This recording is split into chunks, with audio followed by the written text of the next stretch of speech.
Abra comigo lá em Filipenses, capítulo 4. Estamos encerrando esse livro, encerrando a nossa série de mensagens na carta aos Filipenses. Vamos ler o versículo 8 e o versículo 9. Esses dois versículos no dia de hoje. Filipenses 4, versículos de número 8 e 9. Lembrando que o texto anterior que nós lemos e que foi a mensagem da semana passada, Paulo ele tratou a igreja sobre buscar ali uma verdadeira alegria encontrada no Senhor. Aquela igreja ela precisava de conselhos para lidar com as situações complicadas que estavam presentes naquela igreja. A gente viu a manifestação de alguns falsos mestres, maus obreiros e também a briga entre duas pessoas, né, a Evode e Sintique, que também estavam correndo ali um grande perigo de acabar com a comunhão daquela igreja. E depois de fazer todos aqueles conselhos, todas aquelas tratativas a respeito da alegria, Paulo diz assim no versículo 8: Finalmente, irmãos, tudo que é verdadeiro, tudo que é respeitável, tudo que é justo, tudo que é puro, tudo que é amável, tudo que é de boa fama, se alguma virtude há e se algum louvor existe, seja isso o que ocupe o pensamento de vocês. O que também aprenderam, receberam e ouviram de mim, e o que viram em mim, isso ponham em prática, e o Deus da paz estará com vocês. Deus, que nesse momento, Pai, a tua igreja seja abençoada com a tua mensagem, Deus. Eu sou apenas um servo, Deus, que estou aqui para anunciar, para dizer aquilo que o Senhor quer dizer, Pai. Eu sou apenas um instrumento. Então me use, Deus. Use esse pobre servo para transmitir a tua vontade, transmitir, Deus, aquilo que o Senhor quer dizer a eles, Pai. Enche a tua igreja com o teu espírito, Deus. Que os corações de cada um que está aqui nessa manhã receba a tua palavra, receba a tua mensagem, Deus, e possa ser confrontados, Deus, que possam ser realmente renovados, transformados e consolados com a tua palavra. Assim eu oro, Deus, em nome de Cristo Jesus. Amém e amém. Queridos, as Sagradas Escrituras deixam evidente o plano de salvação de Deus para nós. Não é preciso ser um douto, nem um teólogo, para compreender a grande revelação que Deus faz de si mesmo para o seu povo e o que ele fez para salvá-los. Até o mais humilde das pessoas entende a Bíblia que Cristo veio, Cristo viveu, Cristo morreu na cruz e ressuscitou no terceiro dia para pagar as nossas dívidas. E essa mensagem é a mais linda que alguém pode receber. Você é perdoado através do amor de Deus. Contudo, embora Cristo já tenha proporcionado a salvação para o povo de Deus, como nós vemos lá em Romanos 8:1, aquele lindo versículo que diz: não há condenação para os que estão em Cristo Jesus, até a chegada do momento em que nós seremos julgados pelas nossas obras no tribunal de Cristo e nós desfrutarmos da plenitude do reino dos céus, nós temos a desafiante missão de passarmos por essa vida. E coloca desafiante nisso, pois ser crente nesse mundo tão maligno não é fácil. Tomar a cruz e seguir a Cristo não são para muitos, são para poucos. Pois abdicar dos prazeres que saciam a nossa carne, mas nos afastam de Deus, não é tão fácil.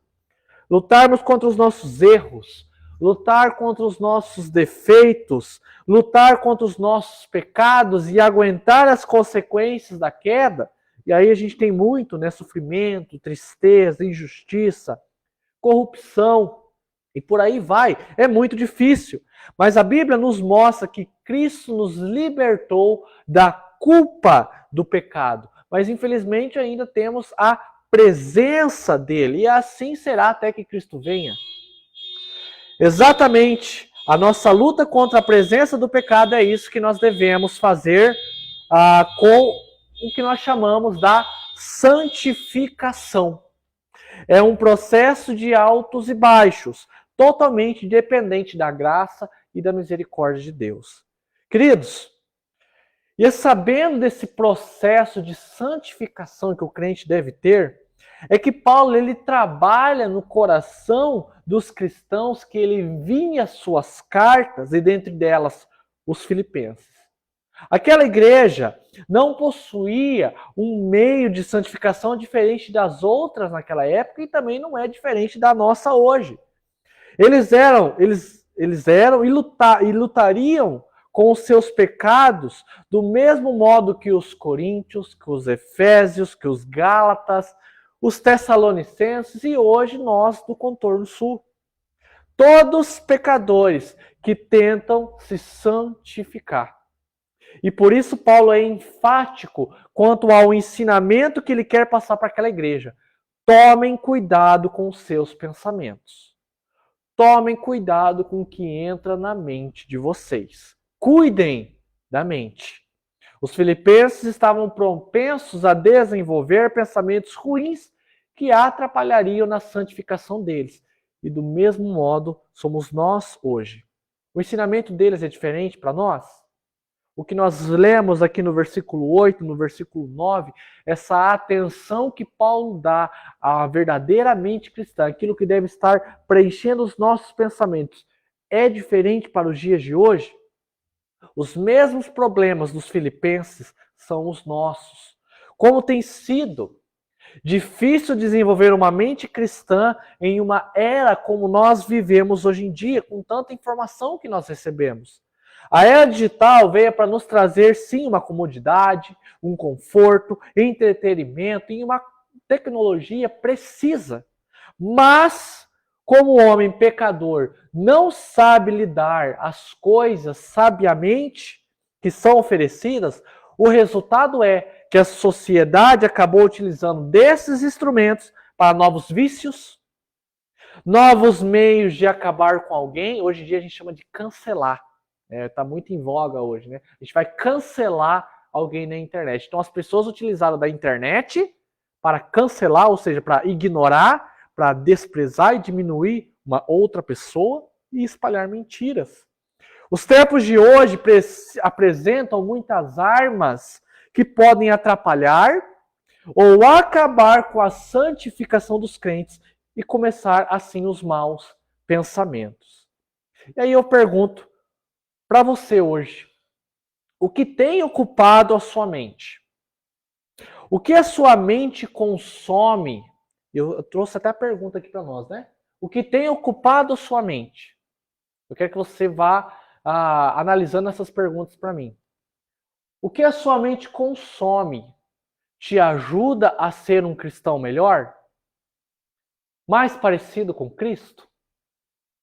Queridos, se não formos para a palavra e não olharmos para Cristo e assim não buscarmos uma mente renovada, transformada pelo Espírito, como diz em Romanos 12:2, jamais teremos uma mente cristã. Uma santificação eficaz. Jamais teremos uma conduta de alguém que pertence ao reino de Deus, porque o pecado que jaz em nós vai querer apenas consumir aquilo que é o mais vil desse mundo. Por isso que devemos tomar cuidado com aquilo que tem entrado em nossas mentes. Sim, a nossa conduta vem dos pensamentos que nós temos dentro de nós. Então você já imagina que tipo de cristão nós seríamos se tudo aquilo que é de vil desse mundo, que é mal desse mundo, a gente reproduzisse. A mente é o local onde mais devemos investir espiritualmente, para conseguirmos ser mais parecidos com Cristo e entregar uma vida de adoração mais pura para Deus. O teólogo John Piper, ele diz: a mente deve ser usada para servir o coração, e o coração transborda para com Deus e amor ao próximo, e nessas duas maneiras, Deus é glorificado, e por isso que a gente existe. Se você quer a paz com Deus, o caminho é ter uma mente parecida com Cristo. Por isso que o nosso tema de hoje, eu havia colocado aqui, santificando a mente cristã. Paulo, nesse texto, ele dá algumas recomendações. Ele não fala de todos, ele não vai falar de todos que imagina, porque seria uma lista muito grande. Mas ele cita alguns que são muito importantes para a nossa santificação da nossa mente. Ele cita, meus queridos, 6 adjetivos. E eu gostaria de falar de cada adjetivo, de cada um deles. Por isso que hoje o nosso sermão vai ser de 3 horas, então a gente vai sair daqui para você tomar o café da tarde, não tem almoço hoje. Não, tô brincando. Eu vou falar dos 6, mas eu vou falar brevemente de cada um, porque do mesmo modo que Paulo tinha a intenção de falar Filipenses, olha, nisso vocês têm que preencher o pensamento de vocês. É dessa mesma forma que eu quero trazer para nós nesta manhã. A mente precisa consumir o que é, lá no versículo 8, verdadeiro. Aqui a palavra verdadeiro lhe dá realmente a palavra do grego que é verdade. Você tem que pensar naquilo que é uma verdade, dentro da realidade. Ou, melhor, ao significado, aquilo que é contrário de falso. Queridos, nos últimos anos, nós temos presenciado uma conduta em nossa sociedade que se espalha por aí.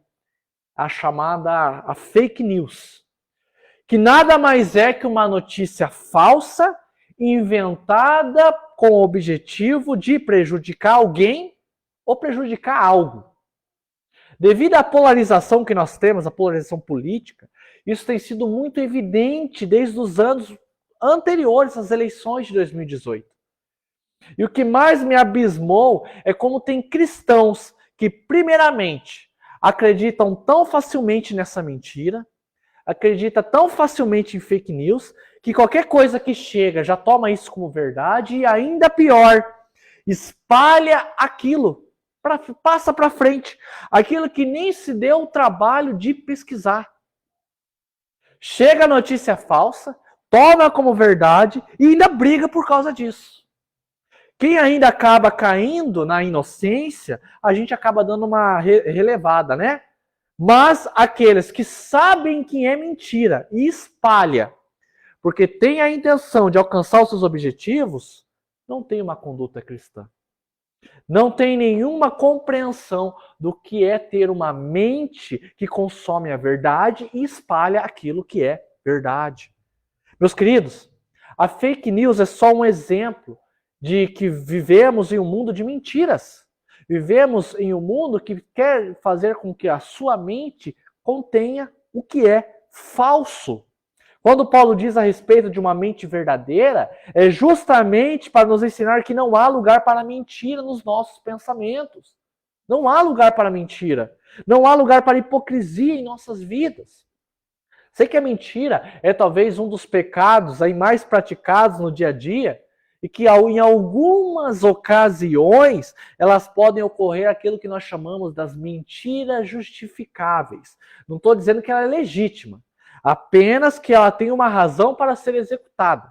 Não é uma manipulação da verdade para atingir vantagem, é apenas com alguma razão de que você está mentindo. Por exemplo, você vai fazer uma festa surpresa para sua esposa, tá tudo lá preparado, o pessoal tá lá, e aí a sua esposa vem falar assim, e aí a sua esposa vê que você está se arrumando, pede para ela se arrumar, aí a esposa pergunta, a gente vai no shopping? Aí você olha, pensa bem assim, meu Deus, será que eu minto? Vou estar pecando, mas se eu falar a verdade, eu vou estragar a festa, porque a festa é em outro local. Daí você acaba falando assim, a gente vai no shopping. Mas daí você vê que no decorrer do caminho, não era mentira, você não foi no shopping, você estava levando ela para uma festa, que é a festa surpresa dela. Então existem isso que nós chamamos de umas mentiras justificáveis. Ela não é necessariamente um pecado, porque a razão não é de atingir um objetivo ruim, maligno. Só que, meus queridos, o problema é o seguinte, quando o cristão ele torna isso como algo comum, as mentirinhas, né, do dia a dia, isso vai fazendo com que a mente dele apenas consuma aquilo que é falso, aquilo que é mentira. Um pecado que nos níveis de pecado ele está em último lugar, né, muito atrás da idolatria, homicídio, corrupção. Quem já não imaginou isso? É só uma mentirinha, como se colocasse em níveis de pecado. Né? Eu só fiz uma mentirinha ali, ele está muito atrás de idolatria, de homicídio, de corrupção. Queridos, é uma mentira como homicídio, como corrupção, como idolatria. Mentira é pecado como todos os outros. E por isso que algo muito forte acontece lá em Apocalipse 22:15, que ele deixa claro que ficarão de fora do reino de Deus aqueles que amam a prática da mentira. Então tome cuidado. Tome cuidado com aquilo que tem estado na sua mente. Pergunte-se, isso que eu penso é verdadeiro? É legítimo? O que Cristo acha disso que eu estou pensando? Tome cuidado com a falsidade. Tome cuidado com a mentira que chega até você e com o que você faz com ela. Procure a verdade. Consuma o que é verdadeiro. Fuja da mentira. Se você deparar com uma situação como um boato, um fake news, procure saber se aquilo que é dito convém com a realidade, que é o significado do que Paulo está falando. Pensais nas coisas que são verdadeiras. Que é o quê? Isso é real? Isso realmente está acontecendo? Se não, exclua. Delete aquilo da tua mente. Não consuma aquilo que pode te tornar um mentiroso, um hipócrita. Você foi escolhido por Deus para ser uma nova criatura. E a nova criatura está em um processo de santificação, em um processo de transformação. E nesse processo você deixa a mente mentirosa, deixa a mente maligna, falsa, para possuir uma mente verdadeira. O crente ama a verdade e luta constantemente para deixar a mentira para trás. Então tome cuidado com esse negócio de fake news. Tome cuidado com a verdade. Se chega até você, procure saber se aquilo que está sendo dito é real. Procure saber, não deixa ser enganado por isso. O segundo ponto, Paulo fala, pensais daquilo que é respeitável. E aqui, meus queridos, respeitável é a ideia do seguinte, aquilo que é respeitável em nós, aquilo que nós fazemos que dê respeito, e também fala do respeito que nós temos em relação às pessoas. Aqui, a palavra ela também significa honestidade. E talvez se você tiver na tua versão aí, acho que a corrigida, ela não fala respeitável, ela fala honestidade. Queridos, a honestidade está muito atrelada, né, nisso, na ideia do que é verdadeiro. Respeito. Não é preciso muitas palavras para dizer que o crente precisa ter uma mente respeitosa, honesta, honrável. Vivemos em tempos que a discórdia, principalmente nas redes sociais, ele tem sido o caminho mais fácil para se tomar quando a gente discorda de algo, quando a gente quer brigar com alguém. Às vezes você abre o Facebook e se depara com cada barbaridade. Às vezes eu entro no meu aplicativo e falo, meu Deus, isso aqui tá uma guerra. Por isso que às vezes eu só dou uma passadinha e já saio. E, principalmente quando sai uma notícia polêmica, alguma coisa aconteceu, seja na área política, na área econômica, cultural. Se aconteceu alguma coisa, você já vê que a guerra está acontecendo. Você abre o Facebook e se depara com isso. E eu quero falar do nosso meio, tá? Eu quero falar da igreja. Não vou falar da ética do ímpio. Quem sou eu para ficar falando da ética do ímpio? O ímpio está perdido. O ímpio não tem a visão de ética cristã. Eu estou falando do nosso meio. Né? Para eles, pouco importa a honestidade. Pouco importa ter uma mente com a verdade. Pouco importa ter uma mente respeitável. Nós temos que falar, nós cristãos, novas criaturas em Cristo, nós somos diferentes. Crentes xingando por aí, pisando nos outros, um calão horrível. E por quê? Porque vem consumindo ideias, vem consumindo conduta de ódio, vem consumindo falta de respeito, falta de educação, vem consumindo desonestidade e toma aquilo como verdade e reproduz aquilo que nele deveria já ser excluído. Nós cristãos temos visto muitas pessoas assim.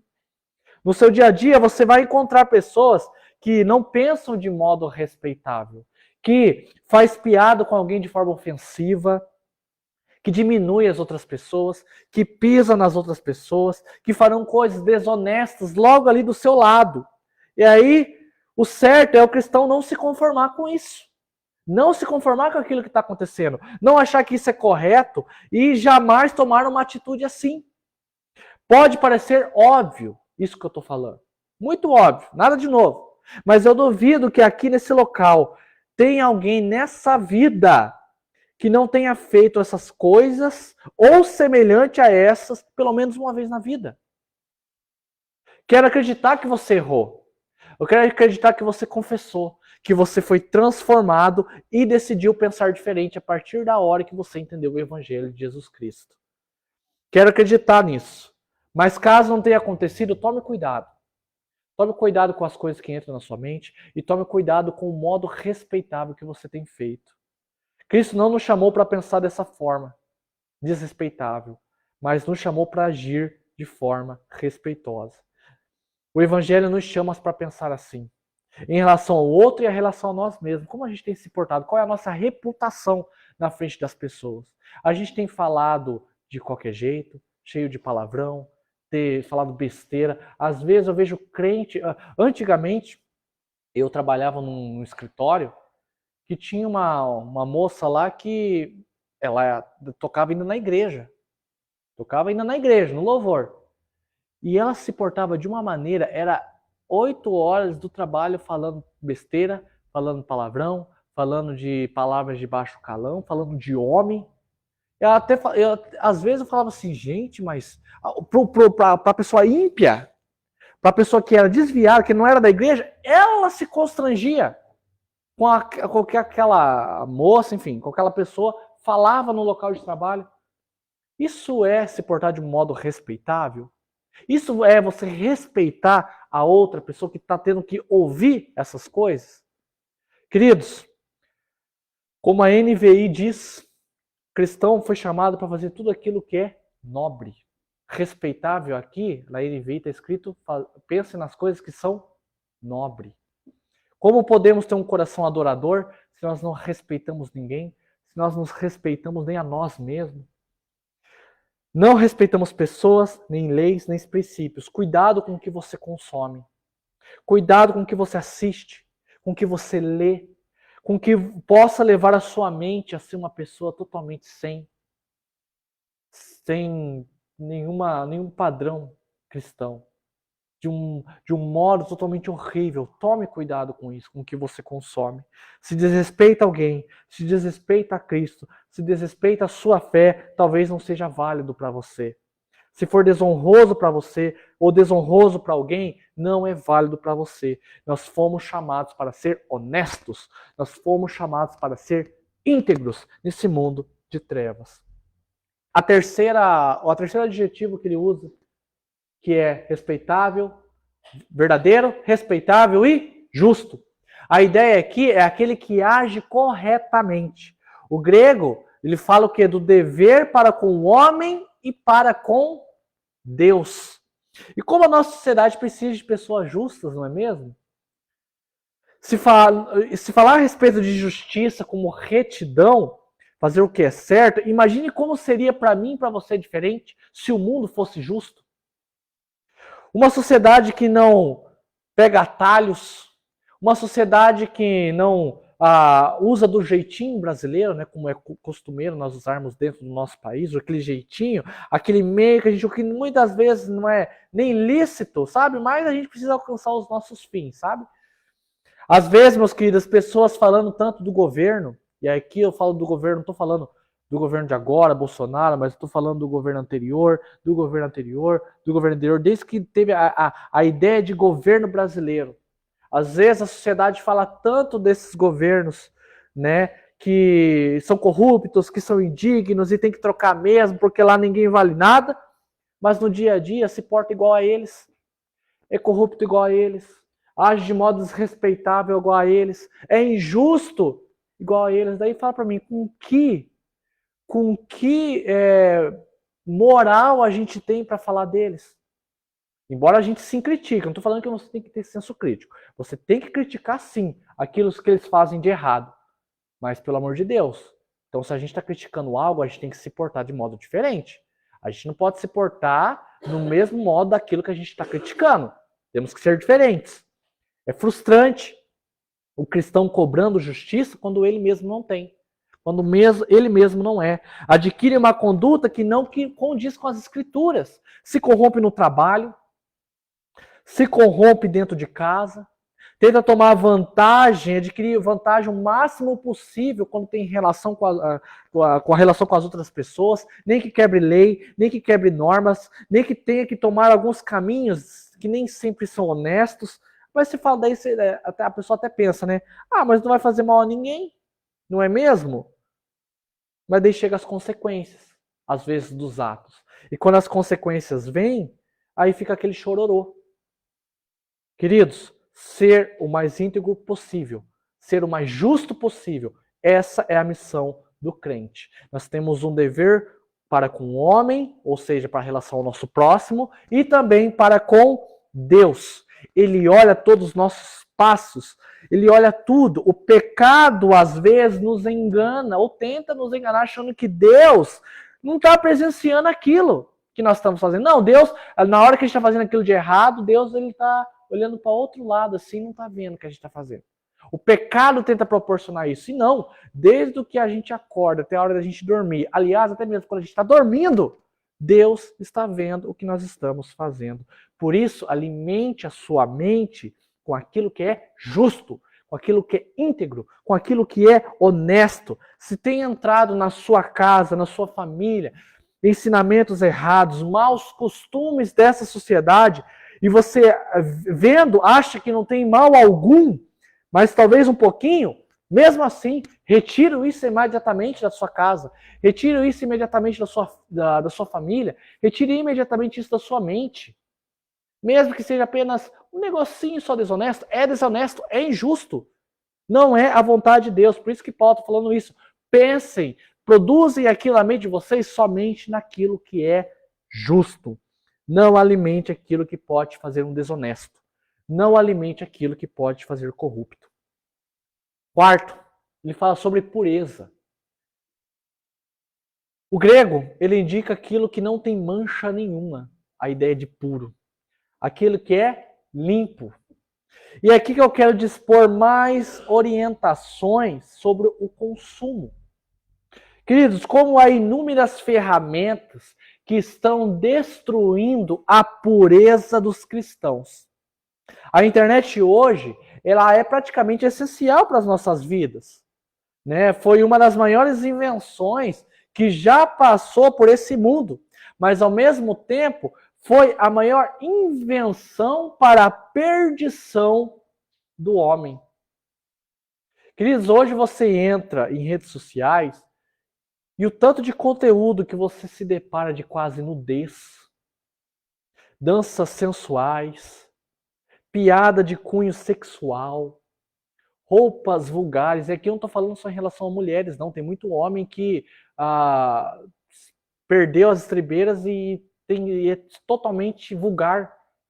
Totalmente vulgar, tanto homem quanto mulher. Vira e mexe, você acaba conhecendo alguma pessoa pública que só atingiu o sucesso que ela atingiu porque produziu conteúdos assim, que tinham, de alguma forma, sensualidade, vulgaridade. E, queridos, isso, tanto para mulheres quanto para homens, tá? Mas aí que está o problema, que não são eles, muitas vezes, que é o problema, né, de toda essa situação, mas é de quem consome esse tipo de coisa. É isso que é o pior. E sabe o que é ainda o mais pior de tudo isso? Que muitos que produzem ou consomem esses tipos de coisas são cristãos. E ainda pior, são gerações que estão vindo a partir de nós. Quantas e quantas vezes você está lá no Instagram, e isso acontece comigo. Eu, às vezes até tomo cuidado, por quê? Porque às vezes se você acaba assistindo começa a aparecer os próximos. E aí a tua timeline, eu acho que esse que é o nome, né? O teu histórico ferve daquele conteúdo que você decidiu assistir, nem que seja um. E quantas vezes você tá assim, ó, mexendo no Instagram, mexendo no Facebook, e você vê meninas de 11 anos, 12 anos, 15 anos, e meninos também que são praticamente uma criança, com uma sensualidade tão grande, com uma roupa totalmente vulgar. O problema é de quem consome esse tipo de coisa e o problema é também de quem faz. Essa nova geração está vindo produzindo esse tipo de coisa.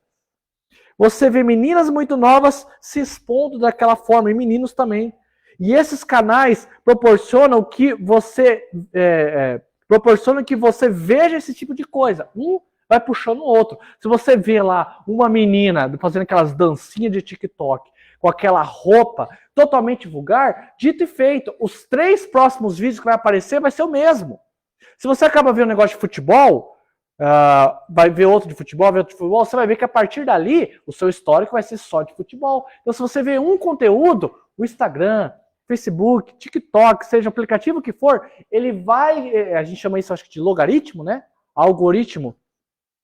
O que é? O aplicativo, ele vai te levar a esse tipo de conteúdo, porque é o que você está consumindo. É isso que eles fazem. E é nisso que, e eu só estou falando disso, tá? Tô falando aquilo que é liberado, porque eu não vou nem falar dos outros confins da internet, que é a pornografia, que é sites totalmente equivocados. Tome cuidado. Tome cuidado com o que você está consumindo. Tome cuidado com o que o seu filho, a sua filha, o seu marido, a sua esposa ou você mesmo tem consumido. Porque a pureza dessa pessoa está em jogo. A santificação dessa pessoa está em jogo. E queridos, no que tange um caminho de impureza sexual, quando a pessoa se afunda de uma maneira, é difícil voltar. É difícil a pessoa deixar aquela depravação que ela atingiu, que ela afundou tanto nela. E é por isso que a gente vê pedófilos, é por isso que a gente vê tantos estupradores, tantos homens, aqui eu estou funilando para homem, né? Num termo mais machista e sexual, acha que a mulher é um produto. Por quê? Existe esse tipo de coisa. Estou falando que essa é a única razão. Mas eu tenho certeza que é uma das razões pelos quais surgem esses tipos de pessoas. O consumo inapropriado de conteúdo inapropriado. Acha que aquilo que que está sendo consumido, acha que aquilo é real e quer colocar aquilo como realidade na vida. É por isso que sai fazendo essas atrocidades que faz por aí. E quanto mais essa pessoa entra e mais ela consome, a sua mente ela vai se saciando. Mas chega em determinado momento que não se sacia mais. Então tem a pessoa que ela acaba tendo o conteúdo ali que, entre aspas, é inofensivo. Aí aquilo que é inofensivo vai enjoando. Aí depois, de repente, vai para um mais depravado. Depois vai para um mais depravado, vai para um mais depravado e assim vai. Até se tornar um estuprador, um pedófilo ou pior tipo de homem que é achar que a mulher é um objeto. E do mesmo modo isso também acontece da mulher em relação ao homem. Tome cuidado com isso. Entre outros pecados, esse é tão horrível como aqueles. São frutos de uma mente que se entregou à impureza. Por isso, se nós queremos ser mais parecidos com Cristo, é necessário que nós realmente consumamos aquilo que é mais puro, aquilo que é mais santo. É necessário, gente, a gente filtrar aquilo que a gente assiste, aquilo que a gente escuta, né? Tantas músicas com letra vulgar, aí não vou entrar no mérito que tipo de estilo musical, se é funk, se é forró, se é sertanejo, todos os estilos musicais possuem letras de baixo, eu não vou falar baixo calão porque é redundância, né? De calão muito horrível. Queridos, tome cuidado com o que você consome. Tome cuidado. Se mantenha puro nessa sociedade que é tão impura. Último ponto não, o quinto adjetivo, mas a gente está acabando. Tudo que é amável. Quais são os 2 maiores mandamentos? Amar ao Senhor acima de todas as coisas e amar ao próximo como a ti mesmo. Como Cristo diz lá em Marcos 12, 30, 31. Nós somos salvos por intermédio do amor. O amor de Deus Pai, que enviou seu Filho unigênito para morrer em nosso lugar. Pelo quê? Para nos dar a salvação. Por amor.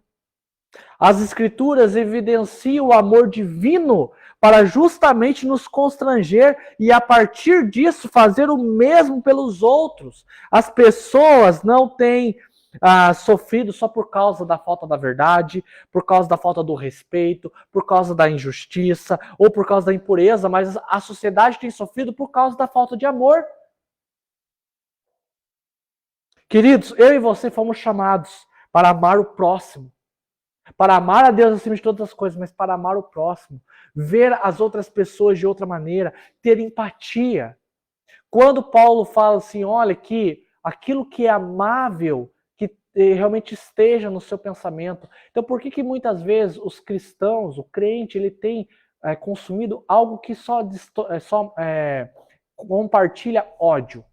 Compartilha preconceito. Cara, é inaceitável que em pleno século XXI ainda exista racismo. Dentro da igreja ainda. Se a gente for fazer uma porcentagem na sociedade brasileira, digamos ali que, 40, não sei, estou só dando uma hipótese, e 44% ainda da sociedade brasileira seja racista, digamos assim. Gente, no meio desses 44% tem crente. E é inaceitável que dentro da igreja ainda exista esse tipo de coisa. Existe, infelizmente. Mas existe, e isso é pecado. Isso é a falta de amor para com a outra pessoa, que é de outra raça, outra etnia, de outro lugar, né? Existem aí preconceitos também contra estrangeiro. Queridos, nós fomos chamados para consumir aquilo que é amável, aquilo que compartilha, aquilo que executa o amor ao próximo e amor a Deus acima de todas as coisas. Ajude quem precisa, se disponha quando alguém precisar, coloque-se no lugar da outra pessoa. A igreja não tem espaço para ódio, a igreja não tem espaço para mágoa, a igreja não tem espaço para discórdia. Por isso, alimente a sua mente com aquilo que possa ser amável. Alguns maquinam com a vingança, com o castigo. O crente faz aquilo que é amável. E o último adjetivo que ele usa, aquilo que é de boa fama. É a reputação. Como você é conhecido pelos outros? Não adianta falar aqui dentro da igreja. Aqui na igreja todos nós somos bons samaritanos. Mas quando você sai da porta, como você é conhecido pela sua família? Como você é conhecido pelos seus filhos, pela sua esposa, pelo seu esposo? Como você é conhecido pelos seus colegas de trabalho? É a sua reputação. É isso que Paulo está falando. Olha, que vá na sua mente aquilo que te dê uma boa reputação, aquilo que te dê uma boa fama. O cristão deve sim se preocupar com a sua reputação, porque ele reflete Salvador. Ele reflete o Cristo que nós acreditamos. Sempre conto a história, uma vez, de que quando eu vivi no quartel, né, que eu estava começando a ir na igreja e tal, só que eu ainda tinha, né, tudo isso que Paulo está aconselhando eles, eu fazia o contrário. E aí, uma vez, mas mesmo assim, eu ia para a igreja. Aí eu lembro que eu falei para um colega meu do trabalho que eu era evangélico. Ele falou assim, você é evangélico? Eu falei, sim, sou evangélico. Daí a pessoa falou assim, nossa, mas não parece. E ele falou com tanta seriedade, ele falou assim, como se ele tivesse desabafado. Eu falei assim, nossa, não parece. Aquilo ali parecia algo tão simples, mas aquilo ali me doeu tanto. Claro que eu ainda estava no começo ainda de uma maturidade cristã, mas aquilo me doeu tanto. Eu falei assim, meu Deus, que imagem que eu estou dando aqui dentro do meu trabalho? Que imagem que reputação é essa que eu estou compartilhando para as pessoas? Como assim não parece que eu sou evangélico? Não parece que eu sou cristão? O crente ele tem que se preocupar com isso, com a forma que as pessoas te veem. Sabe por quê? Porque você é missionário. Tem essa ideia errada que só o pastor, ou que nem, por exemplo, a Rafaela, né, que tem que ir para outro país ser missionário. Todos nós aqui somos missionários, dentro da nossa casa, dentro do nosso trabalho. Queridos, é necessário que tenhamos um bom testemunho. É necessário que nós tenhamos uma reputação de boa fama. Pense nessas coisas. Pense somente naquilo que pode verdadeiramente te fazer reconhecido como um verdadeiro crente. E por último, coloque em prática. É o que Paulo fala no versículo 9. Vamos ler novamente o versículo 9? O que também aprenderam, receberam e ouviram de mim. Tudo o que ele foi falando durante a carta, e principalmente o versículo 8. Ele fala, e o que viram em mim, isso ponham em prática. E o Deus da paz estará com vocês. Adianta eu falar aqui 40 minutos? A teoria linda, maravilhosa. mas a gente não viver lá fora? Adianta eu falar para vocês pensarem só aquilo que é verdade, em consumir o que é verdadeiro, se lá fora, sabendo lá fora fazer o que é mentira, ser falso, desfrutar de coisas injustas, fazer coisas impuras. Coloque em prática. Isso que Paulo está falando para aquela igreja. Tudo isso que eu estou falando para vocês durante 4 capítulos, coloca em prática. E do mesmo modo que eu falo para vocês hoje. O que eu estou falando durante 40 minutos é a teoria? É difícil? Sim. Lutar contra o pecado é muito difícil. Mas coloque em prática. É necessário que nós tenhamos que dar o primeiro passo para essas coisas. Adianta ficar só na cabeça? Adianta ficar só na teoria? Eu lembro muito da autoescola. Né? A gente tem, acho que, quase 20 aulas, se não me engano, de teoria. Adianta você acabar, você tem o teu curso da autoescola. Se você só fizesse a teórica, mesmo que você fizesse o simulador lá, eu não cheguei a fazer a época do simulador, mas quem fez me entende. Mesmo que você fizesse o simulador, adianta alguma coisa se você não tivesse que ir para a rua, no dia a dia, no trânsito, no caos, né, do horário de pico? Como é que você vai aprender a dirigir? Na autoescola. Colocando em prática. Você vai aprender a teoria, mas você vai lá, vai ter mais 20 aulinhas para sair na rua até o seu exame. O crente do mesmo modo. Não adianta a gente ler a escritura toda. Não adianta a gente falar assim, eu tenho que fazer o que é verdadeiro, o que é respeitável, o que é justo, o que é puro, o que é amável, o que é de boa fama. Mas não vamos ver, faz diferente. É necessário que coloquemos em prática. É difícil? Mas essa é a nossa necessidade. É isso que nós devemos fazer para ser verdadeiramente cristãos. E nada é impossível, meus queridos. Cristo está conosco. A graça de Deus nos alcançou e Ele mandou o Consolador para que a gente consiga, né, ser assim, ou pensar de tudo isso, né, que foi posto aqui pela manhã. Consumam, meus queridos. Santifiquem a mente de vocês. Que Deus assim nos abençoe para essa tal missão. Coloque-se de pé, vou chamar o louvor.